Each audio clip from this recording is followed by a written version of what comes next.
talking with me today on ThrowsTalk. And it's been a great start to the season for you. Your first competition already with the Olympic qualifying. That must be a good feeling. Yeah, it's very huge, and it's very nice to do it in the first competition of the year. So tell us about Salinas and throwing up there. It's the first chance you got to throw there. Yeah, it was a very good wind and a lot of people, and it's a legendary place to throw far. And I've heard a lot of guys have been throwing far there in the past, like Mac and everybody, and Wolfgang and Westen. So it's an honor to be there. Great, and you're here on this annual training camp here in California. This has always been a good thing for you, but 2 years ago, 2014, you had a big breakthrough here when you threw your personal best 66.89. Tell us about that.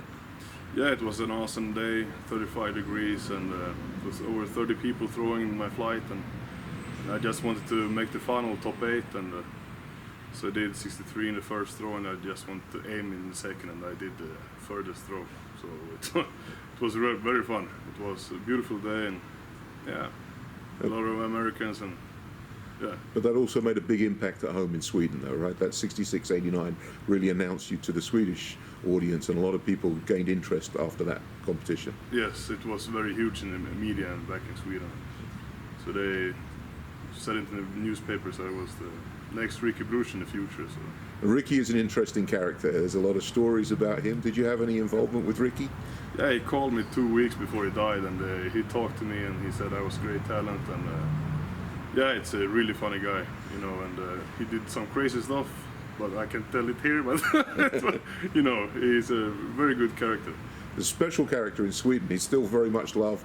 Passed away just a couple of years ago, but really a lot of attention. He brought a lot of attention to discus throwing and athletics, yeah. And you're seen as a similar character in many ways. A fun-loving guy, and people are looking towards you in a positive way because of that. Yeah, thank you very much, and other guys out there in the internet. Well, yeah, I have it in my family, you know, like we're happy and we try our best, you know, and never give up, you know, and but I'm not the same as crazy as Rick, I think. No, I think not many people are, but he really did bring attention to the sport of discus throwing in particular, and he used to travel around little competitions in Sweden, sometimes with Mac Wilkins and other people. Yeah. Maybe there's a chance for you to do that. Yeah, hopefully, yeah. I will do it. It'll be fun. So tell us some of the things that Ricky is the Swedish record holder. That's important for you, something perhaps for the future? Yeah, of course. I want to do over a Swedish record at least. That would be so big in Sweden. So. And that is how far? 71.26. Okay, and that was the year that he failed to qualify or wasn't selected for the 1984 Olympics. Is that right? And then he went off and threw lots of competitions over 70 meters at the end of the year. Yeah, I know it was something wrong in the Olympic qualifying system. I don't know exactly. I heard from people, but it's sad. But he did another championship more after that, I think. Yeah. And Daniel, the breakthrough in 2014 put also a little bit of pressure on you, and that must have been difficult to deal with at home. The expectations were quite high. Yeah, high expectations, and after my PB in Irvine, I wanted to do it more and more, and I felt like I can do 80 meters in the head, and so I went to the wall, you know, and yeah, I had too much expectations, and so it felt like European Championships. It was like a Stanley Cup final, or in hockey, or Champions League, you know, final, or Olympic final for me. It was my first time ever, so yeah, it's. And what did you learn from that experience? Because that was a tough time for you. Yeah. But you've learned how to deal with that now. It was my first time in media also, so I've learned it's just discus, you know. It's not life and death, you know. It's supposed to have fun, and not. It's not like a serious job. It's more like a hobby, you know. So tell me about then the World Championships, because you used that experience then in a different way, yeah. In the World Championships in Beijing last year, you only got in at the last minute. Yeah, I came in as a wild card. I was ranked 32, and it was 32 guys who can go in the championships. And yeah, it was. I just felt that now I'm in. Now I'm gonna have fun the whole week before qualifying, and just try to do my best and see how far it goes, and no pressure at all. And so we had so much fun in the Swedish team, and all these chiropractors and massage. You know, we were drinking coffee and just talk bullshit and had fun and yeah. So my coach told me that don't think anything, just do it and just kill the discus. So that's what I did in the qualifying. So then I heard I was in the final and I was pretty surprised about that. And so then I felt, man, I can be number 1 or number 12 in the final, so I'm just gonna slam it, So I did it, and yeah, I came 5th, so I'm very happy about it. And season's best in a final, in a major championships. Not very many people do that, and when you can do that, then you come out with 5th place. It's a great performance. Yeah, so mentally I was 100% good. I was really good, and power and stuff. Technique was okay, but it could be better, but I'm very happy with the result. Yeah. And so what has that given you in terms of confidence now for the Olympics and handling that pressure again? It's like before World Champs, I don't think about Olympics at all in my head. I go one day at a time and go to practice and go to all these kind of meets and trying to do my best and see how it goes. And I'm still waiting for if I'm qualified for Olympics yet officially. So yeah, I'm just gonna go over there to Olympics if I qualify. Just have fun and don't think about the competition so much, and just hang around with the friends and yeah. But the Swedish Olympic Committee has put a lot of confidence in you. They've been supporting you for a couple of years now, and I think you delivered at the World Championships, and Swedish athletics was very pleased with your result. Yeah. So I think Olympic selection hopefully should be a foregone conclusion. But you have a couple more competitions here in the US. Yeah, I have tomorrow in La Jolla, Triton Invitational, and then next week in Irvine. So the scene of your personal best throw, so maybe some good memories from there. Oh yeah, it's going to be so much fun. And do you have any goals for your competitions over here? Are there distance goals in your mind, or what are you trying to do in these competitions? Now I'm just going to try to be more stability in the ring and good technique, and try to do 100% power and use my muscles more in the throw. So and not like throw 50% and just 65, just aim it and see how far it goes, and stand in the ring. So. And like Ricky, you're a bear of a man, a large man. You're 202, I think. No, I'm 2 meters. 2 meters. Yeah.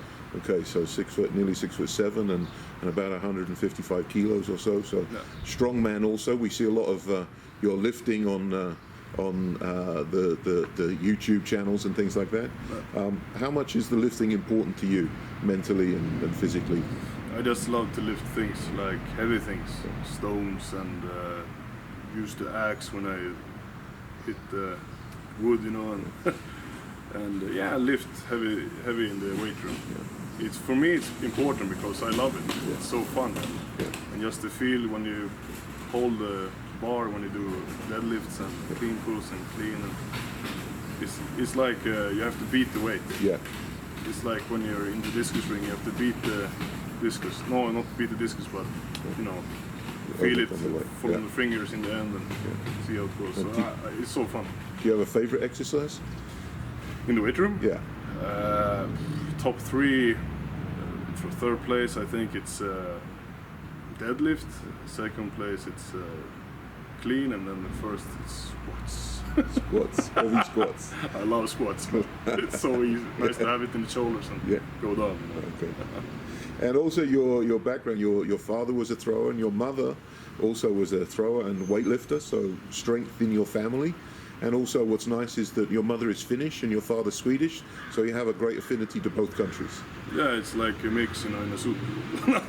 No, but it's very fun. My dad he was a strong policeman in Stockholm, powerlifter mostly, and shot put for fun and hammer. He did 59, so he wasn't so super serious with his competitions. He just wanted to have fun. And my mom came 2nd at European Championships in powerlifting, and we went 2 times in this Swedish-Finnish meets called Finnkampen. He came 2nd in 1987. Okay. So that was her best. Swedish champs, gold, 87 also.